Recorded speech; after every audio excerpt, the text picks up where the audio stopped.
Bump and Run with Bernie and Dahlby. Presented by Burrito Express, your local burrito joint. Now, here's Brett Bernheisel and Steve Dahlby. Well, I don't know how this has happened, but we've made it to another show. And real quick, this sign company that I hired and gave, I wouldn't say a lot of money to, but I gave, it was 3 figures to do the signs, as all of a sudden I can't get a hold of these people. They don't answer my phone calls, my emails. I even tried to fax them off an old fax machine that I had in the back the other day, and they don't answer. So I had to really scramble for this, and with the help of my wife, who in my life is a 10, we have a special guest. This will be the last week that Bernie Mac the Pug is 10 years old. Oh, look at that. He turns 11 next week. Thank you, pal. He turns 11 next week. So in honor of the sign company being fired or quitting on me, Bernie Mac was the number 10. Dahlby, we've made it to 10. We're double digits. I mean, it's incredible. It really is. I like I said last week, I count my blessings every day that we've made it this far. Happy birthday to Bernie Mac. And NFL started last week, or this week, I guess, on Thursday. And I am, as we are doing this, watching my fantasy football because it's very important. I am playing against Robert Streb's caddy, Catman, today. So this is important. And how are you doing right now against Catman? Well, I was doing well, and then the Green Bay Packers, and I'm a Green Bay Packers fan, played today or didn't play today against New Orleans. And, it's interesting because I think you look at how athletes prepare for things, and the Packers obviously were not prepared to play today. They've had a lot of things with Aaron Rodgers all summer with the quarterback controversy. Is he going to play? Is he not going to play? They didn't play any of the starters the 3 preseason games, and New Orleans looked like Super Bowl champs today. They beat the hell out of them, and I had the Packers defense. So I lost 3 points, and Catman has the Rams defense. So right now he's got 13 points. So that's a 16-point swing. But I'm okay because I have DeAndre Hopkins and I have Amari Cooper. And then tomorrow, Lamar Jackson just needs to do a little something, and I should be okay. But hey, Bernie, when I talk about Catman, when you were caddying, were the caddies was it all nicknames? Was it this guy and this guy? Yeah, I mean not everybody, but my assorted few. A favorite was Reefer Ray. He caddied for Ben Bates. And he was a guy that would he never wore the same pair of socks. One would be black, one would be blue. And that's just who, and having the name Reefer Ray, you can kind of imagine what he did outside of golf. But I got to tell you this story. This one's, I hope I don't. So this is like, I don't know, 2000, 2001 on the Nationwide or Hogan, whatever the two are that was called back then. And I'm caddying for Billy Judah. And we get paired with Reefer Ray on the last round. And we're the wrong side of the horseshoe, number 10, second or third to last group. And he looks at me and he goes, "Do you want a game?" And I said, "What, Billy versus Ben?" "Yeah." I said, "Yeah. How much?" He goes, "Well, 100." And we just got done finishing third last week in Boise. And I thought I was flush back then. I'm like, "Yeah, no problem. Let's do it." So we're on the back 9, and we make the turn. It's like a close match. And we get to number 2, and Ben's got this 25-footer downhill slider. And he hits it about 3 feet by, misread it, and hits the putt back up the hill on purpose. No. He couldn't believe how bad his read was. And Reefer Ray loses his mind. "What the fuck are you doing?" He ends up 4-putting. Okay, three holes later, he's still pissed. And there's some construction going on like the 5th hole, and they're really loud, and there's no crowd because nobody's watching our group. and he yells at the construction guys to shut up while his guy's trying to hit. Well, anyway, the bottom line to the story, Dahlby, is the fact that Ben Bates, at the end of the round, whipped out his wallet and gave me the 100, so Reefer Ray didn't have to pay for it. But oh my God, it was one of the most classic things you've ever seen in your entire life. So go back to your question. Did everybody have nicknames? Some did, but his stood out to me 100%. Well, that's funny. And I think you never know what the caddies have going on, do you? If it's like a weekend, obviously there's games going on during football season. They probably still do have a little bet against their guys once in a while. So that's funny stuff. I've just gained 2 points because the Bears have scored. So this is good. So now he lost 2 points on his defense. So I'm happy. This is going well. If you don't mind me asking you, from a gambling perspective, what is the score right now? Chicago game? Of the game. It is. Yeah. It's Chicago. It must be 13-7 Rams, right? Yeah. I'm okay with that. 13-7 Rams. Rams have the ball. Yeah. I'm okay with that right now. Yeah. Okay, so let's dive into, and I know you're leaving this tomorrow for California. The season starts. The season starts, right? And so I'm cranking it up. I hop on a late flight tomorrow night to Sacramento, and then head down to Napa, and I'll be there Tuesday through Saturday, and maybe Sunday if things go well. We'll see. I know you get both your guys are in, and I don't know. I haven't talked to you in the last few days. I don't know if you have any more players. I know one of your players, Neil Johnson, almost won the Nebraska Open today. He finished 4th, so it was a good event for him. Oh, nice, good. But, yeah, so Merritt's in. I saw Sean O'Hare got in. How did Sean O'Hare get in this tournament? Is it some kind of I know it's past champions. Is he? Well, he must be really high up on that. It's actually not past champions. I actually pulled it up here how the field qualified for the Fortinet Championship. New sponsor. It used to be the Safeway. Now it's the Fortinet Championship. And it's an interesting field because there are a couple, of the high profile players. Mickelson's playing. John Rahm's playing. I guess he's trying to play his way into the Ryder Cup. Webb Simpson's in the field. Matsuyama's in the field. But then it also... I think if you looked at the strength of the field overall, you'd say it's probably not the strongest field. So Sean was actually the last person to get in. I talked to him, I think on Thursday, and he was actually an alternate. He was first alternate, and then he's like, if I go to second alternate, I don't know what to do. But as you go down this list, and it is kind of interesting how they do this. So you've got the winners of the PGA and the U.S. Open Championship, then the Players Championship, winners of the Masters, tournament winners the past 2 seasons. Obviously, that's a high category. Then there's 2 guys doing a career money exemption. Bill Haas and Nick Watney are using their career money exemption. And Bernie, can you explain what the career money exemption is? Yeah, I just noticed the clock wasn't there. So let me ponder this for a second because I just noticed this. I'm like, where the hell's the clock? So the career. So you have a one-time exemption twice. I know one is top 50. I think the other one is top 25. And a good friend of mine, Chad Campbell, once used it. So if you lose status on tour, and I'm going to go back to this clock thing because this is going to drive me nuts. So if you lose status, you can take a one-time exemption if you're a top 50 career money winner on the career PGA Tour. You can also take another 1-year full exemption if you're a top 25 all-time. I think it's 25. It might be 30. I have to check on that. I know 50s for sure. So like in Chad's case, he ended up taking both of his.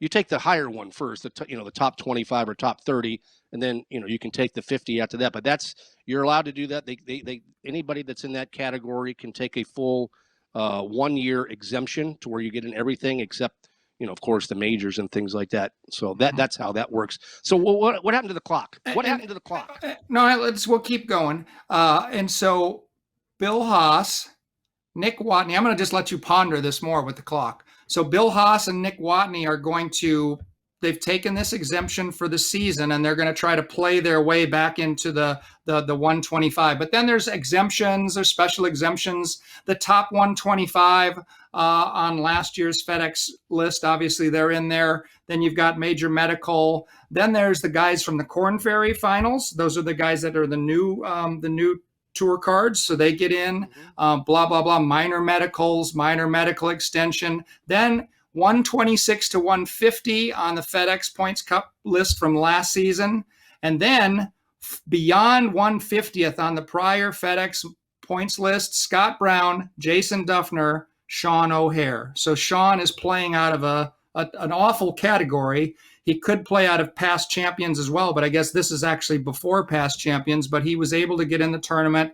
He's thinking right now he's going to get into 7 or 8 tournaments. So he's kind of pondering how he's going to do this. Is he going to Monday qualify? Hopefully he gets in 2, 3, 4 tournaments this fall, plays well, and then you can shuffle up. And so we'll see. I'm going to spend some time with him Tuesday morning right away, and we'll see if we can't get a good week at Silverado. And then obviously Troy Merritt, he's playing out of that top 125 category. So yeah, I'm excited to kind of get back to it. It's a quick turnaround from the Tour Championship, but the new season starts next week. Is it too quick to turn around? Well, I think that it is fast. I mean, it is fast. Now, looking at the schedule, we go this next week, then there's the Ryder Cup, which we're going to talk about later. And then you go back. So it's kind of like there's a week on, week off, and then you get into the heart of the fall schedule, which would be the end of September. So I guess, maybe not, but it is a quick turnaround. And I think, there are guys that you're going to see like a John Rahm that jump in and play a couple fall events. And for Rahm, it's maybe more just prep for the Ryder Cup, but you'll see some guys play a couple in the fall just to stay sharp, and then maybe take their holiday break and then get back to it in January. So it is interesting to see how these guys will schedule it. Obviously, Phil Mickelson plays at Silverado every year. There's got to be some sponsor things that are going on there that he's sort of the host of that tournament. So they're trying to keep him there as long for as many years as he wants to play. He's also a vice captain for the Ryder Cup in a couple weeks. Europe came out today with their 3 selections as far as people that weren't actually on the team, and they gave it to Shane Lowry, Sergio Garcia, and Ian Poulter. Justin Rose was not picked this year by Harrington, and that shocked me. Now we go back to the 3 picks that we made last week, me, you, and Shu, which were absolute dog shit. I mean, terrible picks. And if I could have changed my pick, I actually would have picked a different player, and he didn't make the team either. But are you surprised that Justin Rose is not on the Ryder Cup team? I mean, he's played 5 times. They've won 3 times with him. I am a bit surprised, but Shane Lowry dropped out of the 9 automatic qualifying spots, and I think Harrington obviously wanted Lowry on the team, so that might have moved things around where Justin Rose is the odd man out, and I don't know, I guess you would, if looking at Justin's game, I wouldn't say this year has been a great year, a Justin Rose type year. So he's always a solid player. I think you take Ian Poulter just for that putter and the just the attitude that he brings to the Ryder Cup. I think that's kind of a team decision. So yeah, it'll be interesting without Justin Rose there, but on the other side of things, Steve Stricker kind of went young this year. So, it'll be an interesting Ryder Cup. When I look at this European team, though, Rahm, Fleetwood, McIlroy, Hovland, Casey, Fitzpatrick, Westwood, Garcia, Lowry, Poulter, the 2 young guys are Tyrell Hatton and Bernd Weisberger, who's a good player. So it's a solid team. I would think, it'll be interesting to see, who people think are the favorites. And it'll be interesting to see how Steve Stricker sets up the golf course at Whistling Straits. It could kind of be linksy, but maybe he'll set it up more where it's more of a advantage to the U.S. team? So last week on this program, we didn't do very well. You thought Kokrak might make the team. I thought Kevin Na might make the team. Schubert picked Kisner, who had no chance to make the team, but we let him pick him anyway. So Stricker picked, and we all know this is his old hat. He picked Berger, English, Finau, Xander Schauffele, Scheffler, and Spieth. Now, if you added up the world ranking, and you just, everybody, whoever they're at, and you added them all up, this is where it stands going into the event at Whistling Straits. If you added up the entire rankings of the European team, world rankings, it's 355. If you added up the United States total world rankings, it's 109. 109 to 355. So it goes back to my thing last week when we talked about, on paper, you look at this, and yeah, Europe has number 1 in Rahm, but the U.S. has 2 in Johnson, 3 in Morikawa, 4 in Cantley, 5 in Xander, 6 in Thomas, 7 in Bryson, 9 in Finau. I mean, you look at it like this, and you're like, this should be an absolute waxing, but it won't be, and it won't be. And it's just, and you look at, you got Reed at 19, Webb at 20, Knott 24, Burns. That's who I was. If I had a repick, I would have picked Sam Burns. And the more I think about it, I don't know how he didn't make the team. But you look at all these guys that are all ranked higher in the world. Even Will Zalatoris. We're going to get to him in a minute because I don't understand something, and you have to explain it to me, Dahlby. I mean, okay. Wiesberger is the lowest ranked guy in their team, and he's 63rd in the world. Mm-hmm. Yeah. Well, and. I think it may have flipped from years past. I think if you look back at the say in the 90s, the late 80s, the 90s, it was kind of the Europeans that had the high ranked teams, and the American teams always did give them a run for their money. I think they had a stretch where Europe was the dominant Ryder Cup team for a while, but I think once you get to Whistling Straits, rankings don't mean a damn thing, and off they go. And for whatever reason, and it may not work this year. I hope it doesn't work this year. I hope Steve Stricker gets a win.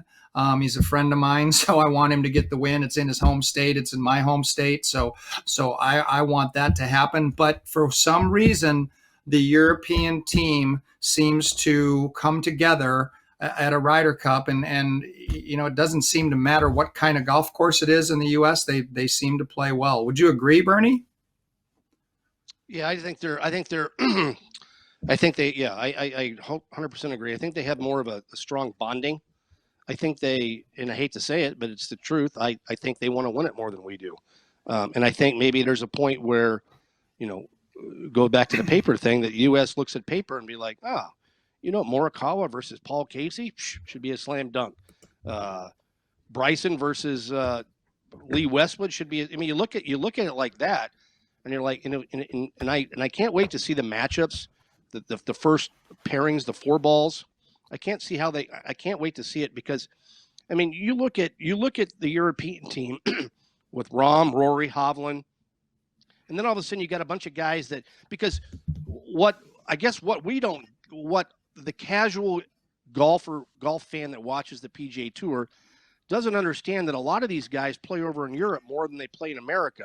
So we're focused on more of the, we see Morikawa, we see Bryson, we see Berger, we see them more than we see, Tommy Fleetwood lost his PGA Tour card this year, and yet he's 37th in the world.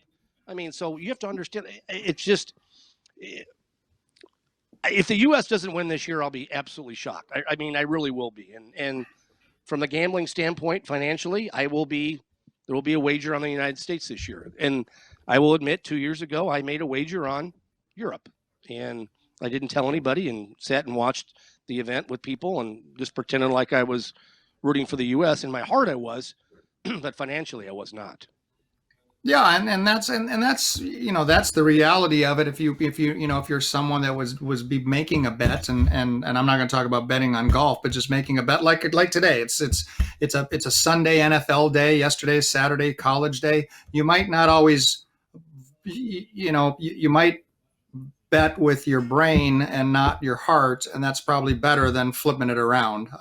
If you want to make some money. So we'll see. But there's always in like today, the Packers, just getting killed by New Orleans, it doesn't always make sense. So they got to go play, and the best team will win. And like I said, hopefully it's Strick's team, but we'll see what happens. I think he did kind of maybe go a little bit younger this year. I think the one, you talk about Justin Rose. Well, what about Kevin Na? That putter of his, it probably could have helped.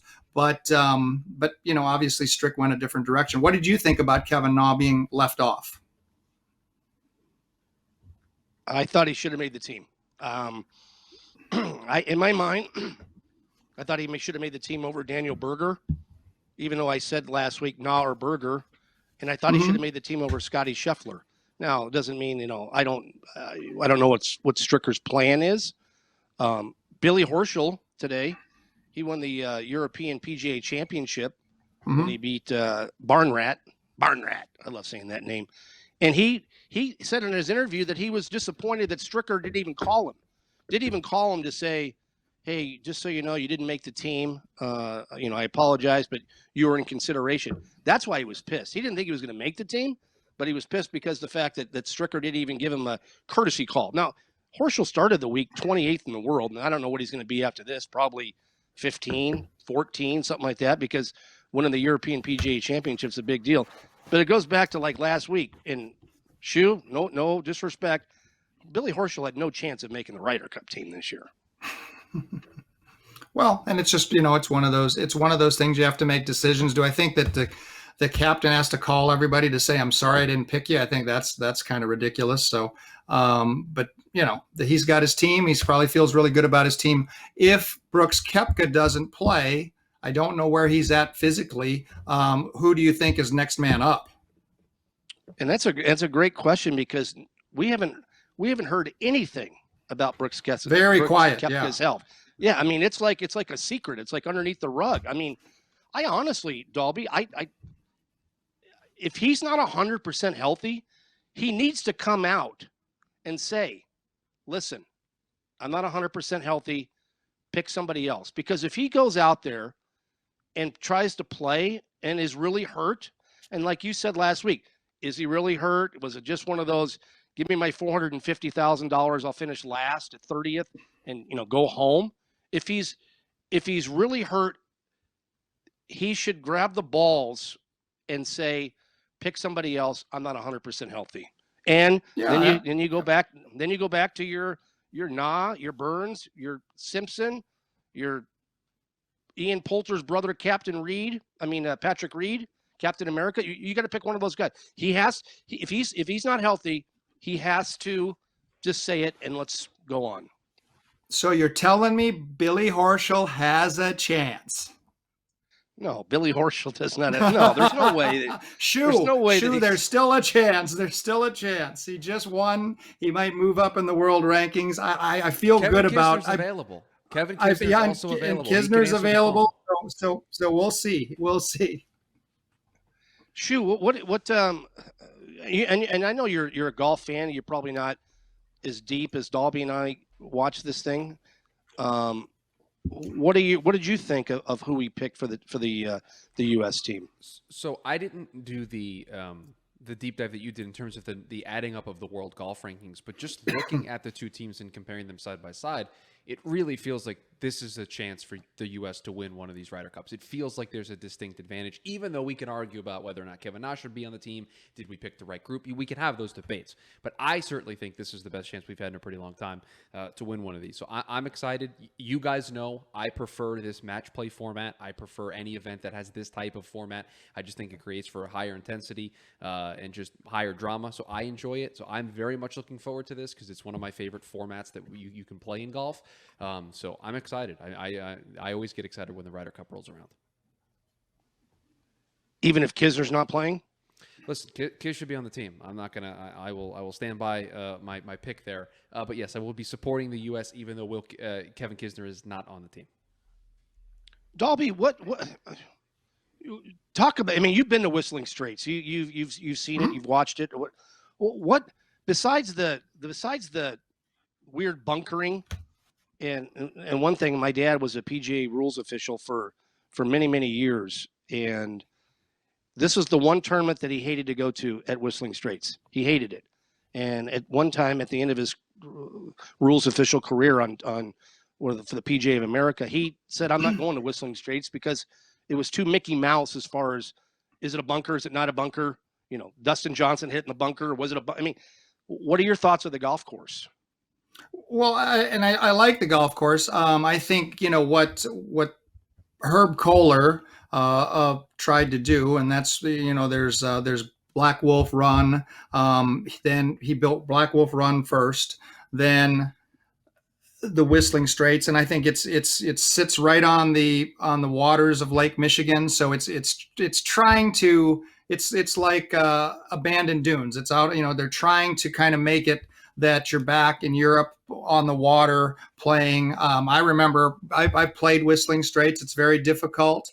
But there's a lot of stuff. There's hills. I would think as a rules official, it would be very difficult. One, like your dad said, to try to figure out all the little things because, there's high fescue grass. There's a lot of hills, but even just to get around that golf course as a rules official, it would be very, very difficult because you're in the fairway or you're in long grass fescue-ish stuff, and then you do have the bunkers, and there might be a bunker that's 75 yards right of the hole. So that's but it's a good golf course. I like it. They've obviously the PGA of America likes it. They've played some tournaments there, so I'm excited for it, and obviously excited for a Ryder Cup to be in Wisconsin, and I think the golf crazed people of Wisconsin will support this tournament like crazy, and they'll be yelling and screaming for Steve Stricker and the U.S. team. Let me tell you a little story about one of the players. So Bryson D Shambo. So we talk about Bryson, and what Bernie, before I tell the story, what do you think of Bryson? What's your opinion of Bryson? Unique. He's very unique. Overthinker. One step ahead of the game. One step behind the game. He's intriguing to watch play because you have no idea what he's going to do next. I mean, when I think of Bryson D Shambo, I think about him hitting that drive at was it Bay Hill or Doral this year when he hit it over the water that was 330 yards and he raised his hands like Rocky. Now, but by the way, the Eagles, I don't know if you can see it, but the Eagles are 1-0, by the way, this year. They played well. Yeah, they did. They played very well.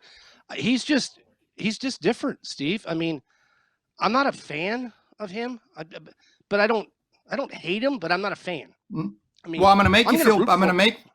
I'm going to make you feel better about him because so college golf has started their fall season, and Gavin Aurelia, one of my young guys that's a freshman at USC, he's made the roster. He played last week at Erin Hills. They had a tournament there, and he played pretty well. They are playing in Dallas for a tournament this week, and yesterday they went to Dallas National just to practice, and they walk up on the range, and Bryson D Shambo is hitting balls. And I asked Gavin, hey, did you get to talk to him? Was he nice? Whatever. And I guess he came over to the team. He talked to him, shook hands, couldn't have been nicer, couldn't have been friendlier, wished him good luck. So, and I've said this before where I say, there he is, the crazy mad scientist, but he's still a little kid sometimes when you look at him. And yesterday he was, I guess not the little kid, but just a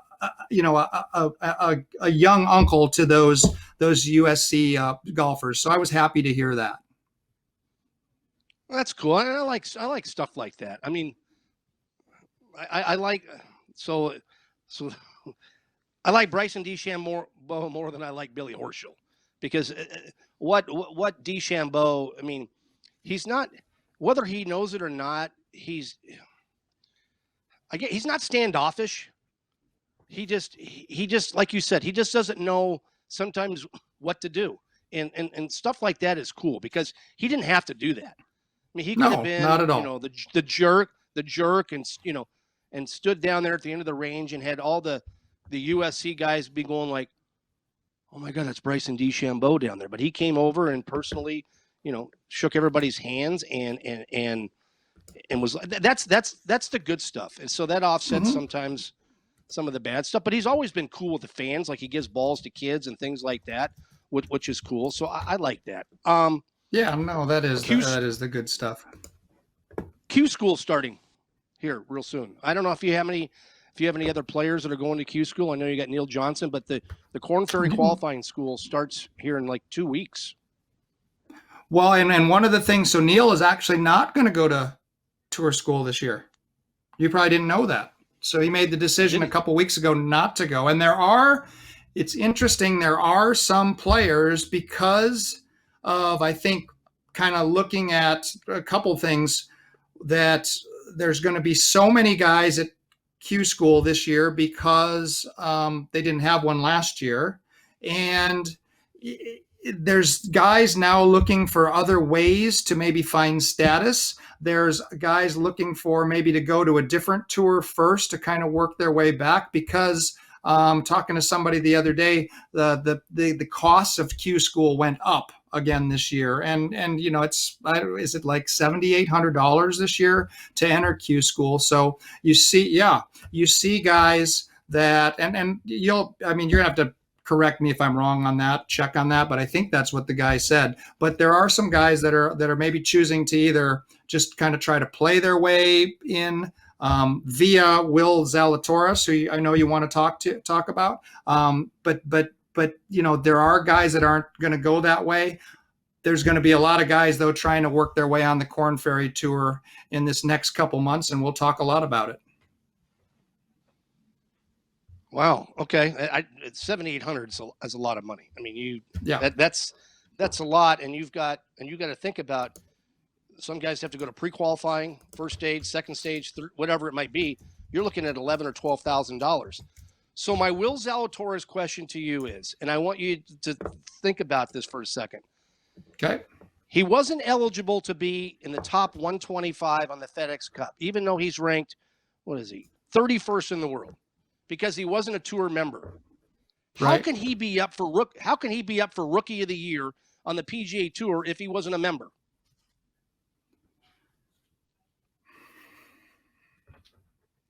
He's up to win Rookie of the Year on the PGA Tour, yet he can't go play in the FedEx Cup playoffs. Yeah, that's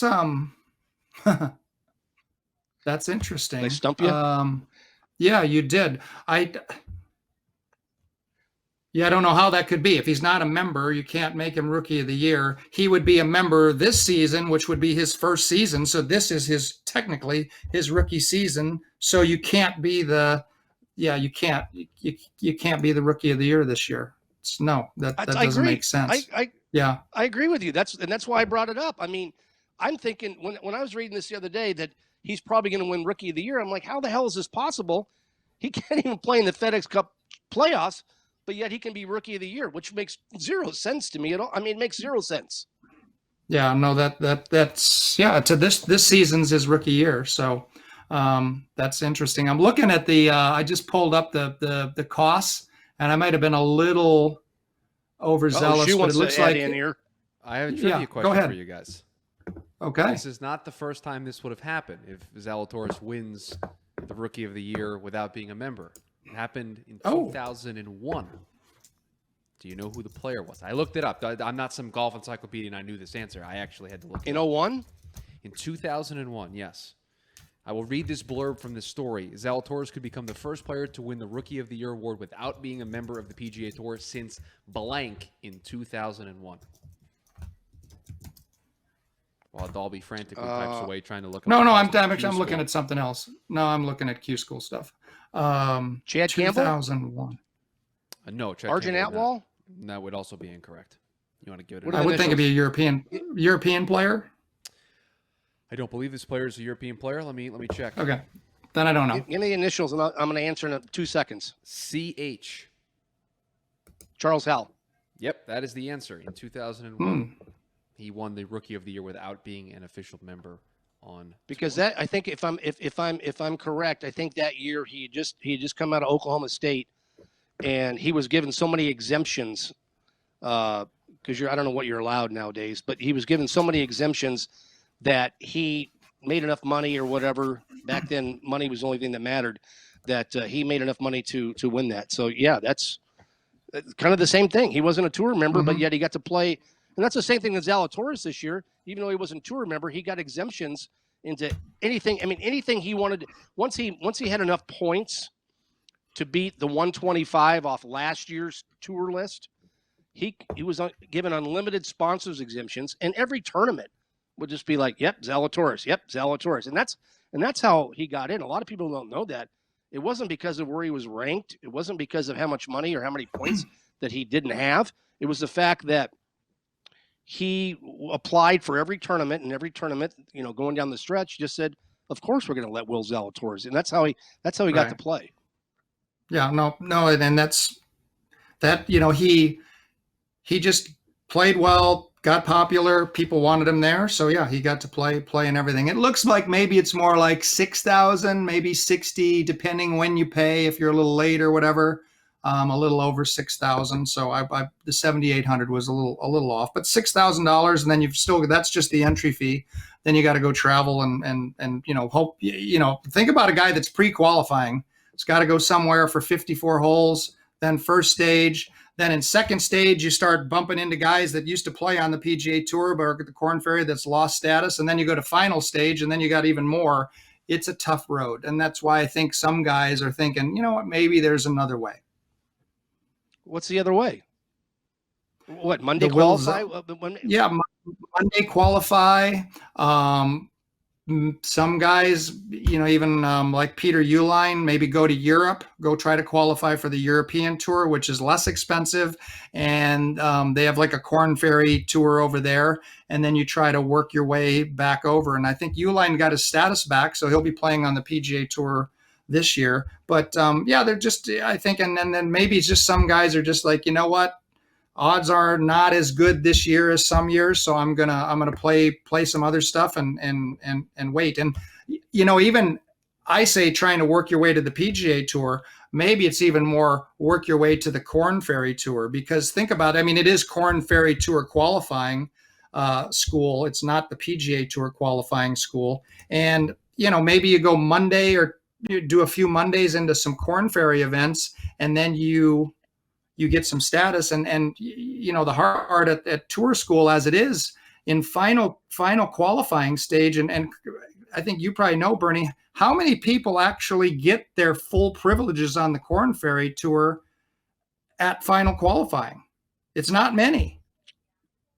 All right. So you take 45, because it's the top 75 off the regular Korn Ferry Tour points list that are exempt. So you take the top 25 out of that, because they already got their tour cards. Then so that's 50. You got 50. Then you got conditional status from 75 to 85 or 90, whatever it might be. So basically, to get fully exempt, you need to be probably in the top 60 or 50. And I know our friend Byron Meth, who unfortunately had a bad Sunday last week on the Formy Tour, had the lead going in, could have actually got his Korn Ferry Tour card back. He was in the conditional status 2 years ago, and I think he got in a total of 3 events. And so, even though, and we maybe should have Monday Q Info come on again, and he can maybe explain this a little bit more.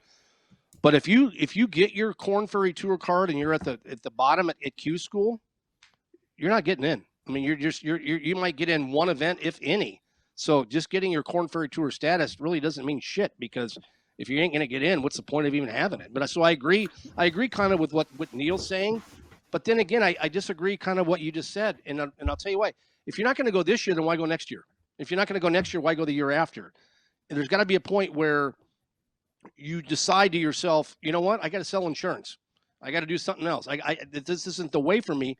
Because you can't keep blowing it off, because as the players of today, as you know, more than anybody, the younger players today are well better equipped mentally, physically, maybe even financially to succeed than they were 15, 20 years ago.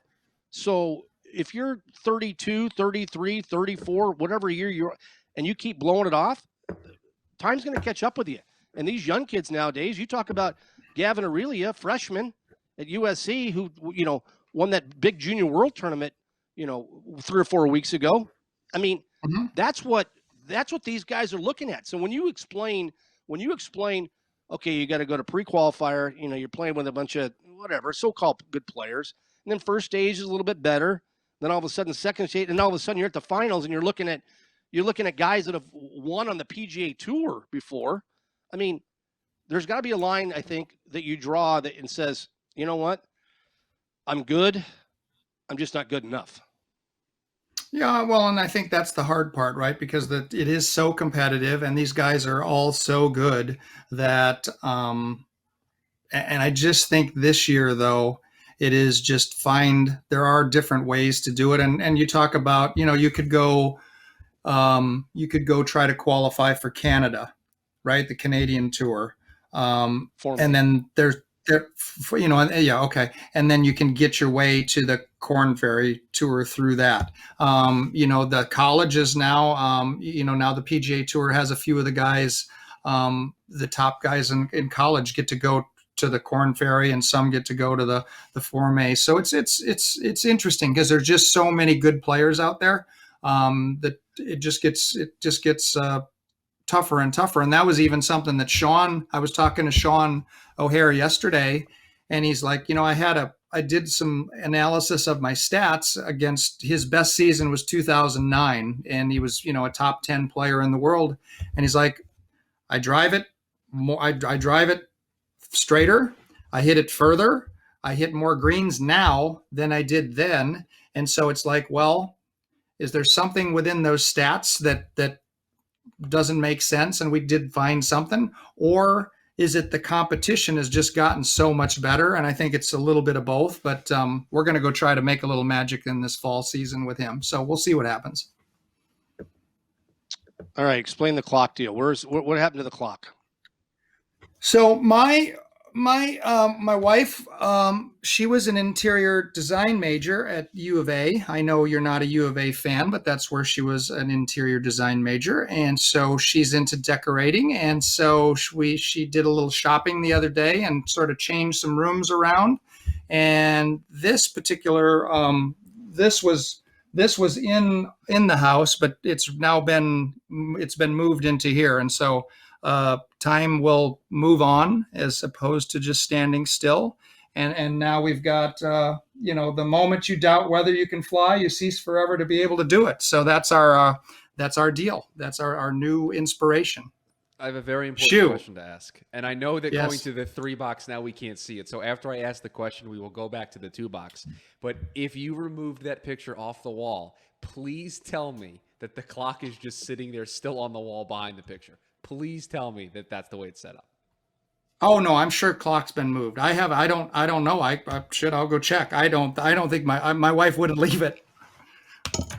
Yeah, go check. I want to see this. No chance. Okay. What's the S stand for on your hat? Is that Stanford? Is that no a Stanford chance. Hat?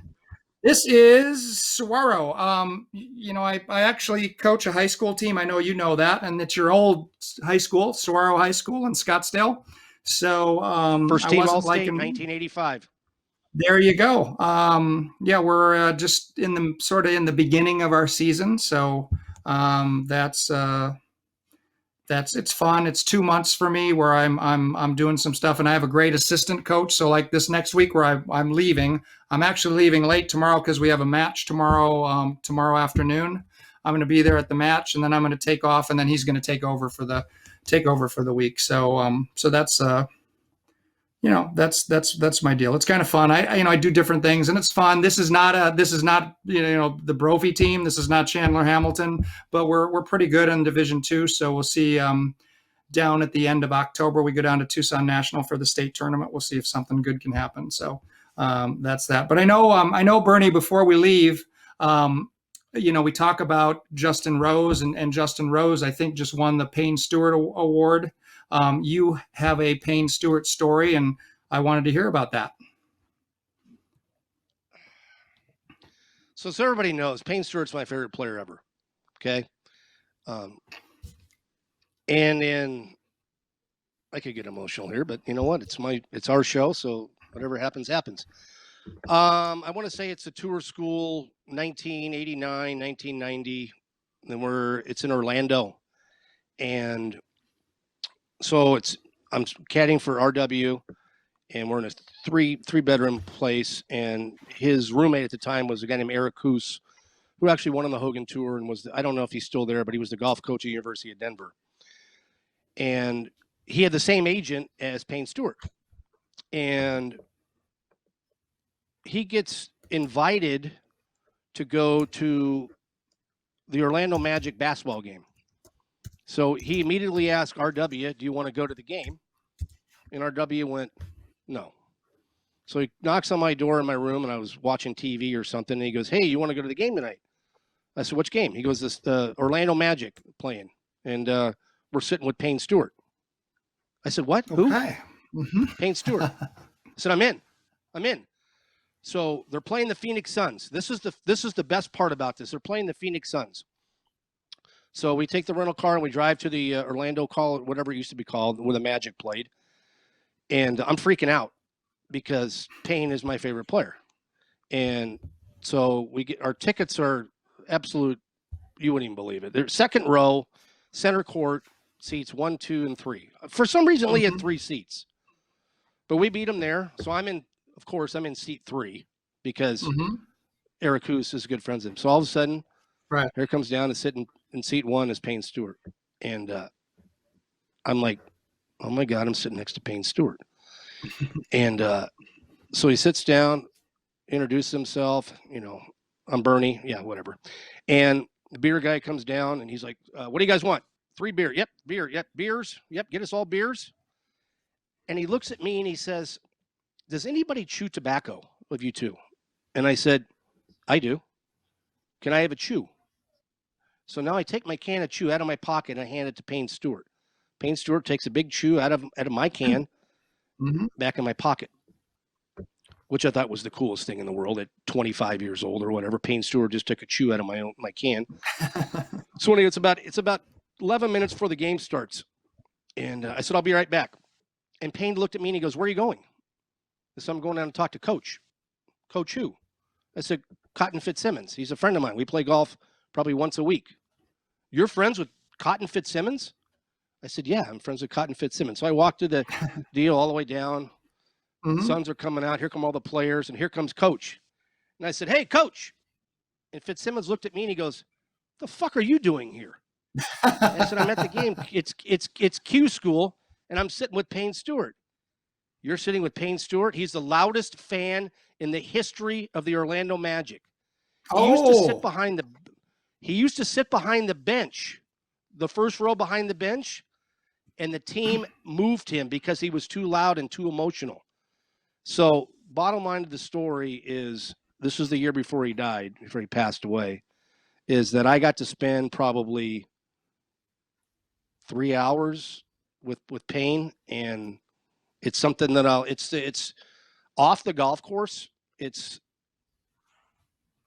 the best moment I ever had in my whole life caddying. It's something, and I told you the story from start to finish here, and it's whatever, 30 years later or 20 something years later. It was one of the coolest things I ever did in my life. And I'll tell you what, and I know we just went through the tragedy of 9/11, and kudos to everybody that tried and helped, and sad for all the people that passed away during that. And it was a very emotional time. And I have friends of mine that it's like the biggest thing in the world. But the day that Payne